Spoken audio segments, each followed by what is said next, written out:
भगवान राम से बड़ा टीचर कौन हो सकता है। भगवान राम हमें सिखाते हैं कि मैं भगवान होकर ये सब कर सकता हूँ, इतनी मुश्किलें सह सकता हूँ, तो तुम इंसान होकर क्यों नहीं। आप देखिए, राजा के पुत्र, चक्रवर्ती अशोक सम्राट के बेटे को ऐसा कौन सा गुण नहीं था राम के अंदर जो उन्हें राजा नहीं बनने देता। फिर भी राम राजा नहीं बने, तो क्या वो दुखी हो गए, अपनी जिंदगी से हताश हो गए। इंसान जब परेशान हो जाता है तो वो भगवान के पास जाता है, और भगवान परेशान हो तो किसके पास जाए। भगवान राम के जीवन में तो इतनी बड़ी परेशानी आई, अयोध्या का राजा बनना था, फिर भी इतने बड़े साम्राज्य को छोड़ दिया, वो भी खुशी खुशी। किसके लिए? अपने भाई के लिए, पिता के वचन के लिए।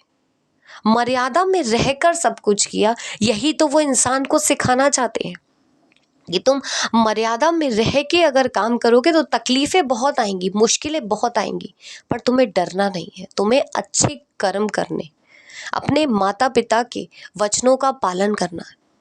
राम कभी भी दुखी नहीं हुए, क्योंकि राम जानते थे इसके पीछे नियति की कोई भलाई है।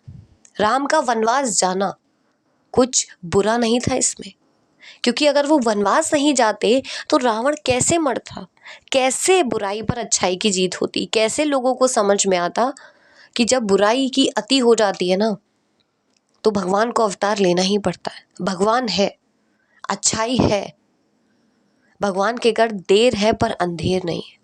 ये भगवान राम ही तो हमें सिखाते हैं। तो उनसे बड़ा टीचर, उनसे बड़ा गुरु कौन हो सकता है, उनसे बेहतर इंसान कौन हो सकता है जो भाई अपने भाई के लिए साम्राज्य छोड़ देता है, सब कुछ छोड़ देता है। किसके लिए? भाई के लिए।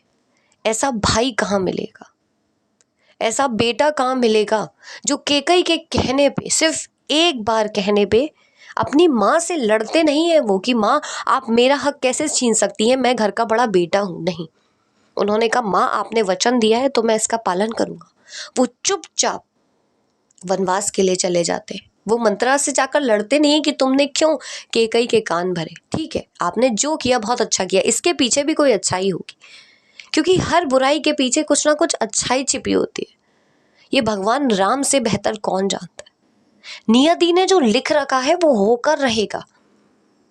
अगर आप अच्छे हैं और आपके साथ बुरा हो रहा है, इसका मतलब उसके पीछे कुछ बहुत बड़ा छिपा हुआ है, जैसे भगवान राम के वनवास जाने में छिपा हुआ था। तो भगवान राम से अच्छा टीचर कौन होगा।